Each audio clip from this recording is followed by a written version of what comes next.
Hello and welcome back to Recess for Teachers. This podcast is brought to you by Pamper Teacher, the subscription box for teachers. I am your host Jason, and with me as always is my lovely wife and co-host Megan. Today we are talking to Rebecca Baelen, and this is part one of a two-part series where we discuss teacher mindfulness and mindfulness in the classroom. Today's episode is about mindfulness in the classroom, an introduction to mindfulness, and an introduction to Mrs. Baelen herself. So, without further ado, Rebecca Baelen is currently pursuing her PhD at the University of Pennsylvania with a focus in using positive psychology and mindfulness research to enhance teacher education. Prior to that, she was a teacher herself and also a research coordinator at the Character Lab at the University of Pennsylvania. At the Character Lab, she studied ways to measure and develop grit and self-control in students, and also mindfulness within students and adults as well. So both grit and mindfulness are two buzzwords we're hearing a lot about these days. We are going to define what each of those words means within our conversation today. So, welcome, Rebecca. Hi, Rebecca. Hi, thank you for having me. So really, we always like to start our interviews kind of going back to the beginning of everything. So our first question for you is, what was because you were a teacher prior to being a researcher and prior to going back for your PhD, what was your path to becoming a teacher? My path to teaching was kind of a circuitous one. I started out as an AmeriCorps Vista volunteer in Venice Beach, California, the year after I graduated university. And when I was out there, I was developing a curriculum for youth. It was a green curriculum, an environmentally focused curriculum, and I really enjoyed the opportunity to work with youth. I hadn't thought I wanted to become a teacher necessarily, and got interested in education through that experience, and then found my way into a fellowship in Vietnam. So there's a fellowship called Princeton in Asia, and I spent the year teaching abroad in the Mekong Delta of Vietnam at a university and just really enjoyed it. All my students were very diligent and deferential, and I thought, oh man, if this is teaching, then I want more of it. So I decided after that experience to go into teaching back in the States, which those teachers out there know it's not a cakewalk, and it was a bit of a different experience to come back and teach in the U.S. So I spent time teaching at a public school, a public high school, and then eventually went to teach at the Lawrenceville School, which is a boarding school in New Jersey. And I spent 2 years teaching there while I earned my master's in education at Penn, at the University of Pennsylvania. And a big draw to me going to Lawrenceville was a bit of my own experience in education. So I grew up and I went to a private day / boarding school in Michigan. And I was really interested in the autonomy that teachers are given in that setting, and also the emphasis on the whole child and all that boarding schools do to cultivate a host of character strengths and non-cognitive skills and traits in youth. And so I was drawn back into that environment, and I spent 2 years, like I said, teaching history there. I taught world history and world religion. So all told, about 5 years, maybe 4.5, of teaching in the classroom. And then when I was at Lawrenceville in my master's program, a lot of burning questions, deep questions that I had related to character development and mindfulness started to surface. So that was when I started to question if I wanted to stay in the classroom or if I wanted to pursue more research, which was a tough decision for me, but ultimately led me to working with Angela Duckworth and a lot of great individuals at the Positive Psychology Center at Penn studying character development and, a lot of this research on positive psychology and the role it can play in education. So it sounds like you had a pretty great experience in school growing up. Who were some of the best teachers you had? Who do you remember? Who sticks out, and what made them good? So I had a couple. It was hard for me, and it's hard for me to think about who would be the best. But immediately what comes to mind when you ask that is I had a teacher in sixth grade math named Miss Ellis, and I remember her very well. And I had got placed in a higher level math course, and on the first quiz that I got back in that course, I got a D, or I completely failed it. I had never failed anything up until that point in math, at least. And I was really distraught and thought that it was a mistake that I'd been placed in this math class and I shouldn't be in it. And so I went to her after I got the quiz back and kind of freaked out and said, I don't belong here. I should be in a different class. I should be moved down to the lower level math. And I just distinctly remember her saying, you belong here. You do belong here, Rebecca, and we can work towards developing your math ability, and kind of just expressing that she believed in me. And I think that even ties into a lot of the research that we see with growth mindset and these things that, at pivotal moments in your life when somebody believes in you or kind of pushes you and challenges you and sees that you have potential, it can have a profound effect. So I think that was one of the biggest teachers. And the other person that comes to mind is a teacher I had in high school who was my ninth grade world religions teacher. And I ended up taking an ethics class with him, a philosophy class, my senior year of high school.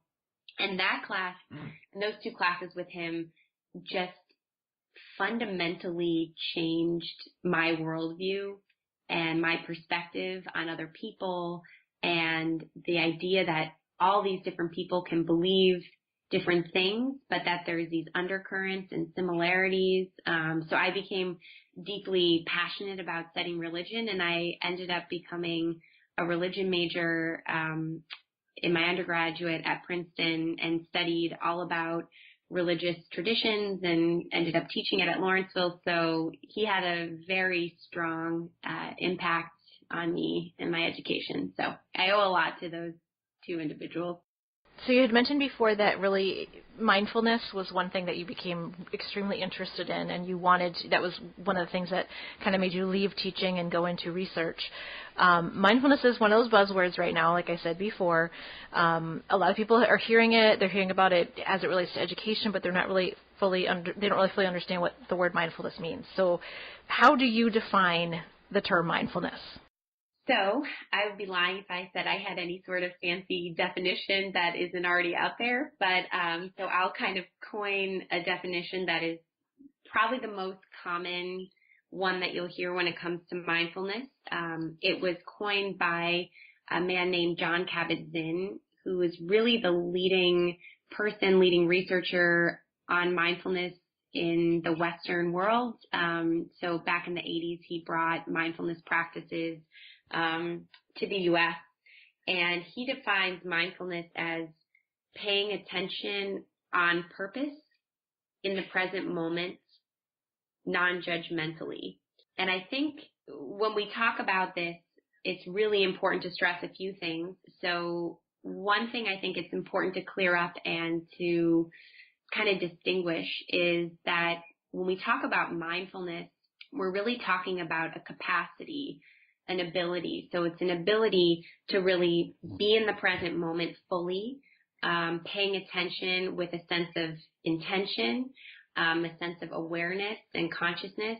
And that non-judgmental piece is a really important one, where you're not judging yourself for thinking a certain way or feeling a certain way or reacting to a person or a situation in a judgmental manner. It's really taking the situation at face value without judgment. And so that's the most common definition. And so when we think about it, it's really this capacity that we're building and that we're cultivating, and distinguishing mindfulness then from things like meditation or mindfulness practice. So you can really think about mindfulness as this capacity, and meditation or yoga or martial arts or, different things you hear of, different practices are ways of cultivating that capacity. So sometimes these words seem to get thrown around or used interchangeably. So it's important to distinguish that when we talk about mindfulness, we're talking about this capacity, this ability to pay attention on purpose in the present moment in that non-judgmental way, and that there's different ways that this capacity can be trained and that it can be developed. And so sometimes you'll hear mindfulness practices. Those are different ways of training your mind, your body, to be able to attend in this purposeful way. So it's an important thing to distinguish. Right. So go ahead. Wait, what were we talking about? Stop. Just kidding. In the present moment, honey. So, taking that a step further, how and why did you decide to focus your PhD dissertation on the impact of mindfulness and positive psychology on teacher education? Well, that is a great question. To not belabor it too much, I guess I'll start and just say that it really did begin with my own journey, as so many things do. I think Angela used to be famous for saying, research is me search. So a lot of times we tend to research the things we're interested in ourselves.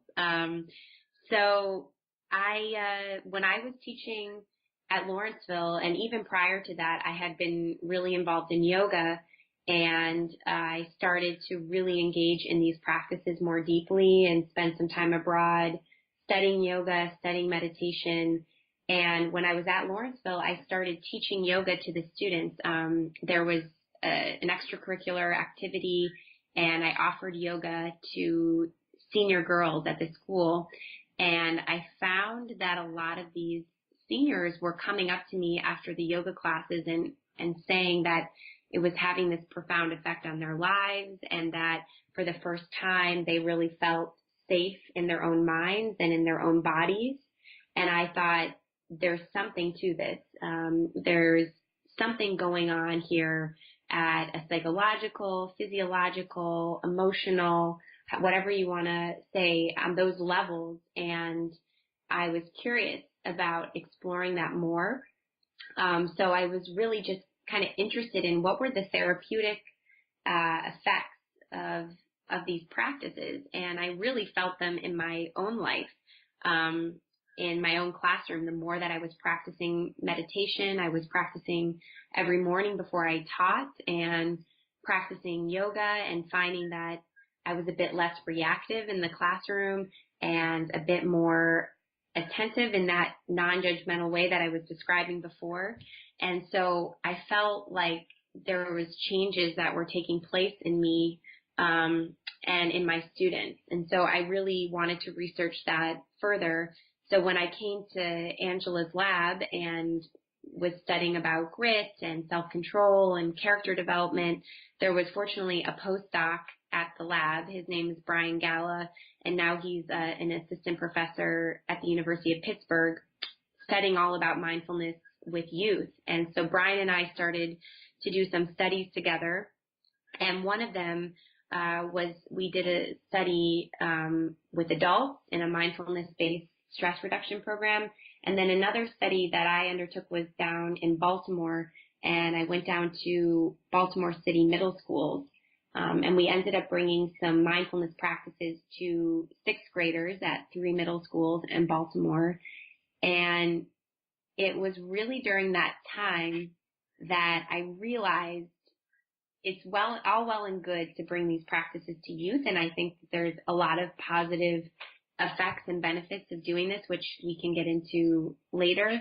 But one of the things I realized was that if you're going to implement these practices in schools and bring mindfulness practices to youth, you really need to bring it to teachers first.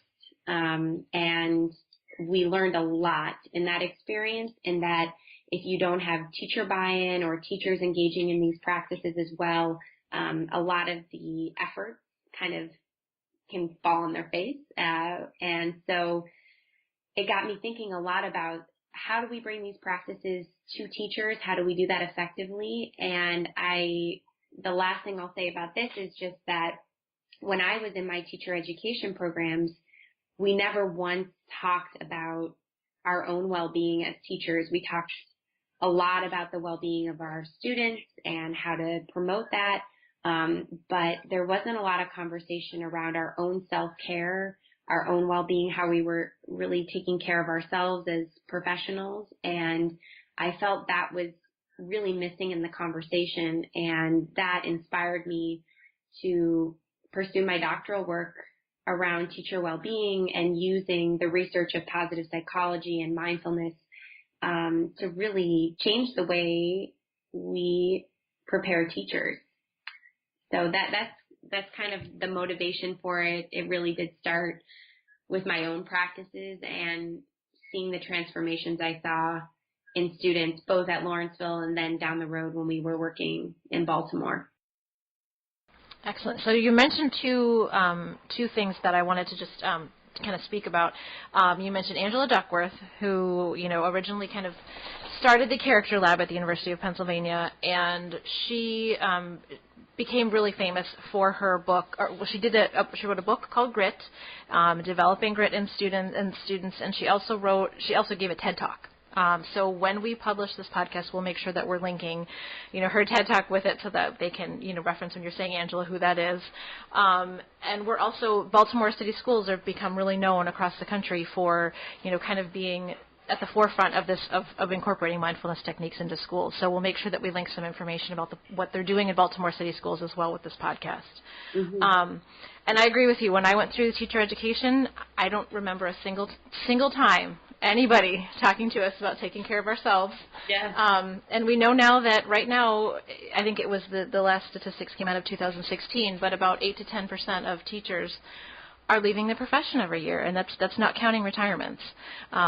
So there's a burnout rate. We know it's happening. So yeah, these self-care practices are so important, and mindfulness is a big part of that. So kind of diving in, this is going to be a two-part question. Okay. So the first part is just what are a few easy strategies for incorporating mindfulness into the classroom?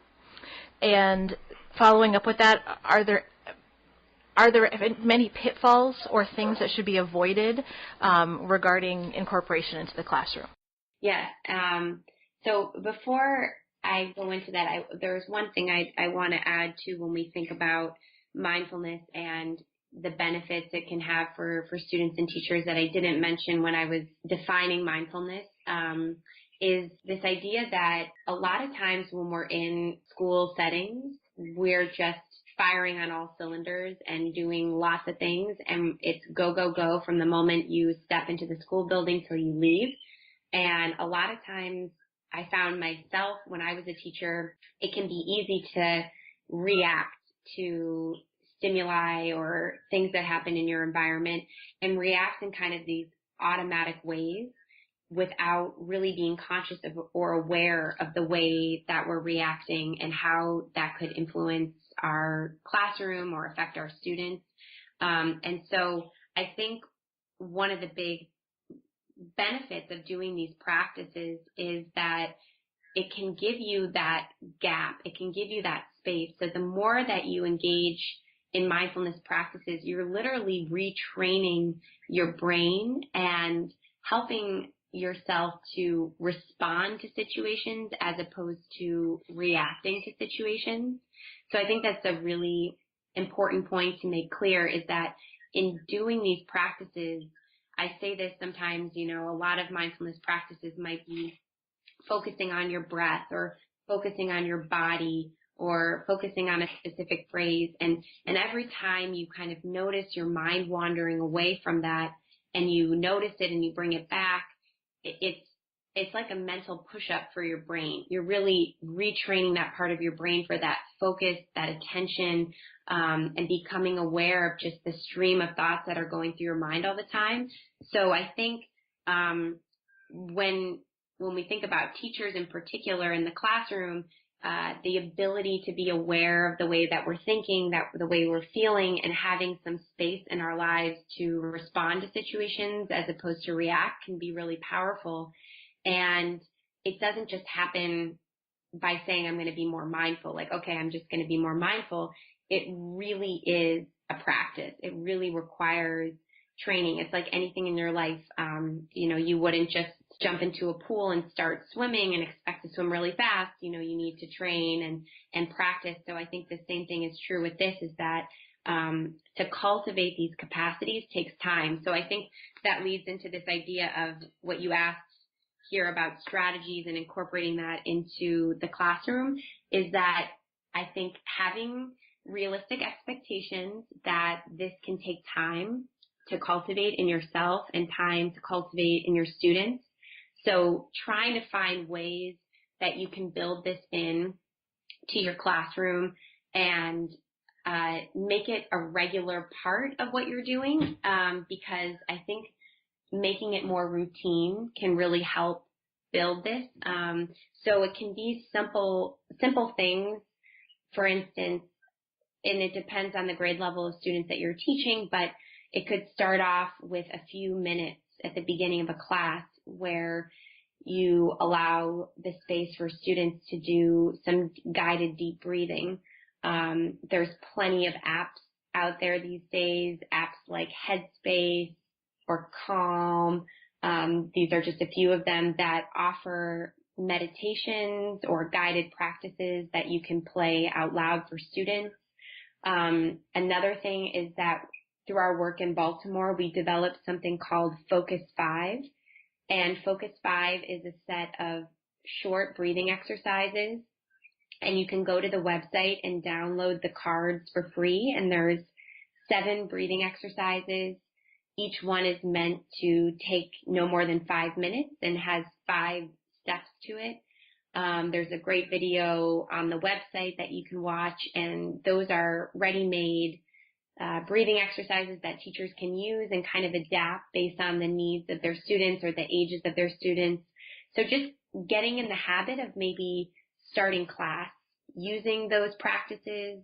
And I think an important thing when you're bringing those practices into the classroom is how you frame the practices. And so it could be that you share a little bit about the research on mindfulness and the benefits that we've found in adults and in youth. It could be framing it as, hey, you guys have all come in with a lot going on in your lives. Let's take a few minutes just to get grounded, to get centered, so we're focused and we're ready to learn and be present here together. So there's a lot of ways that you can share it or bring it in. I think my biggest suggestion is making it authentic to you, and also starting by doing the practices yourself.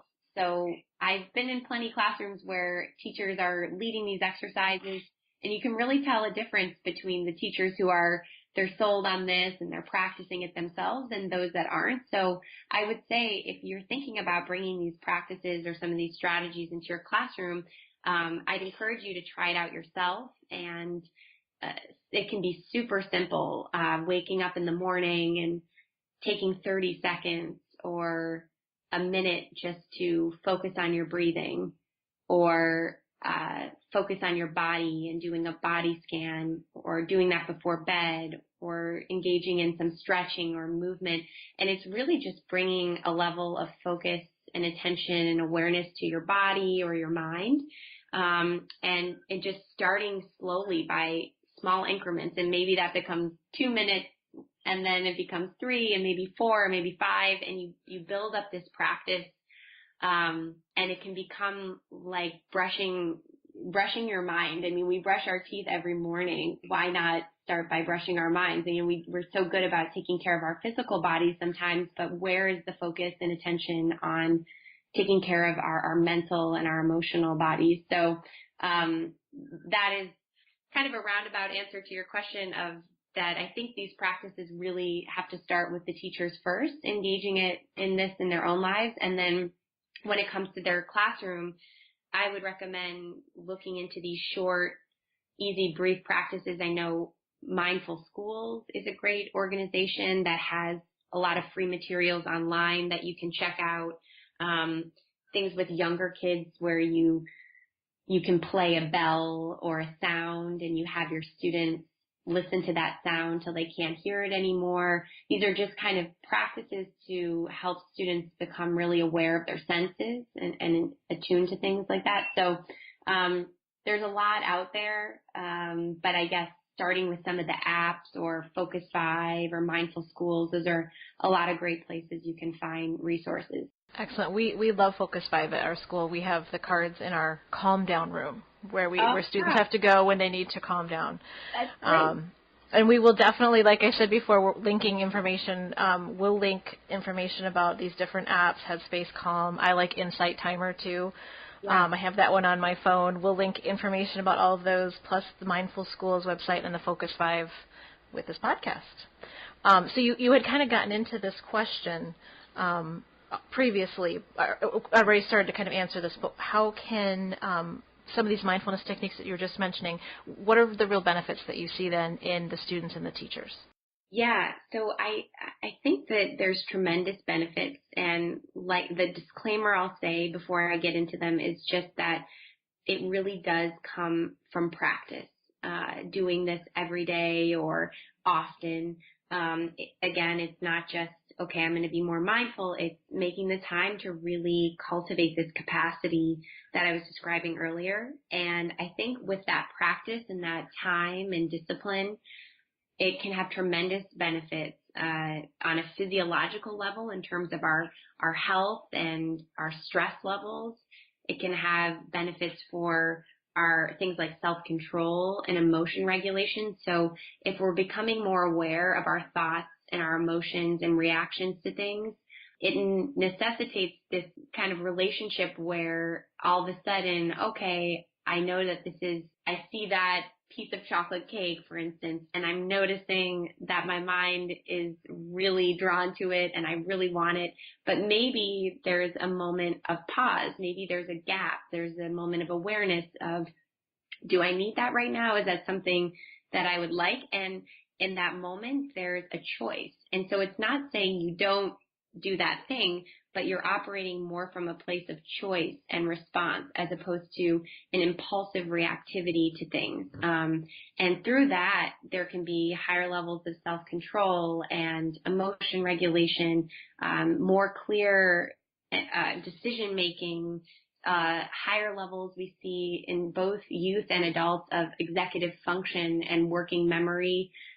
There's been a number of studies that have been done with medical students, for instance, where they find by doing these mindfulness practices, they're able to hold more information in their working memory, significant reductions in stress and anxiety and depression, a number of studies that have found links between mindfulness practice and reductions in cravings for things like reducing addiction for alcohol, cigarettes, a range of things like that. And so mindfulness practices have been used to help with a lot of these things. But in addition, there's more and more research that is looking at mindfulness practices with youth, which is very new. There's a lot more research on mindfulness with adults, but the research that's happening with youth is coming out and it's showing some positive effects across the board on a lot of these measures, things like improvements in psychological well-being and mental health, improvements in physical health, some preliminary research showing links between mindfulness and academics and academic performance or executive function. So there's a lot of promising research that's coming out around mindfulness with youth, but it's very new as opposed to the adult research, which kind of dates back to the 80s. Most of the research with youth has only come about in the past decade. So there's a lot more to be discovered with these practices, but I think that the summation of this research is really showing that it has positive effects and it's allowing people to operate from a place of greater awareness, a greater consciousness, and through that, better decision making, better thought processing, better emotion regulation, some of the things I mentioned before. So, if I may, I'd like to ask a follow-up question to that. Sure. It seems like there's almost a need to realize there's a problem before you can use mindfulness to go in and fix it. Maybe I shouldn't open that next bag of chips, or maybe I shouldn't light up that next cigarette. How do you get the younger folks to buy into that when, I mean, that's kind of what they are, is they're one big impulse. Like, I don't mind eating that cake right now. It's in front of me. Wow, great question. I think there's a couple thoughts, and I hope this doesn't talk about opening a bag of chips. I hope this doesn't open a bag of worms or a can of worms here by going down this path. But I'll say two things. One is that I have some reservations about bringing these practices to schools. I think it really has to be done thoughtfully and intentionally. There's a lot of efforts recently that I've seen to bring mindfulness practices into schools as a disciplinary approach, which at times makes me a little bit nervous that we're going to couple mindfulness with discipline. So a student thinks, oh, when I get in trouble, I've got to go do this breathing thing, or I've got to, do this technique. And I don't know what that really signals to them. And so there's stuff to think about in terms of how it gets framed, how it gets brought in. And so I think we have to be really thoughtful and intentional about that, because a lot of these practices originate in just the way that you were saying, is that somebody says, okay, I would like to have higher levels of well-being in my life, or I notice that I don't do well with stress, and so I want to work on that, or I have this addiction or issue I'm trying to work through. And so a lot of engaging in these mindfulness practices comes from a place of a really self-driven place, that I want to work on something and cultivate this capacity.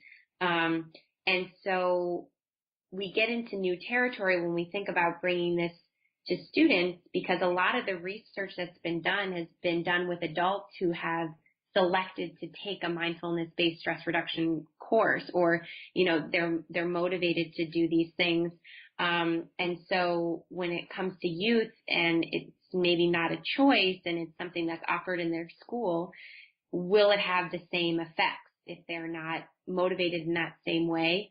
And I think, so my second point I'll make about that is that I do think that these practices have a net positive effect.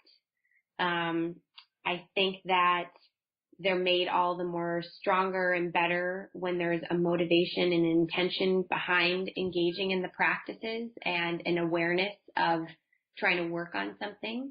But I think there is a net positive effect of helping students to have higher levels of awareness and consciousness when they're making decisions, and bringing language similar to the growth mindset language that's out there these days around that this is something you can build. You aren't born with a certain amount of mindfulness, and that's it. It's a capacity that you can develop through training and through time, and that it can have all these profound benefits in your life in terms of well-being and physical health and all the other things I was mentioning earlier. So I think, again, that goes back to the framing part of sharing the benefits and the research and the why behind doing these practices, sharing that with youth, and then allowing them to really make their own judgments about it, and also saying to them, hey, like anything that we do as teachers,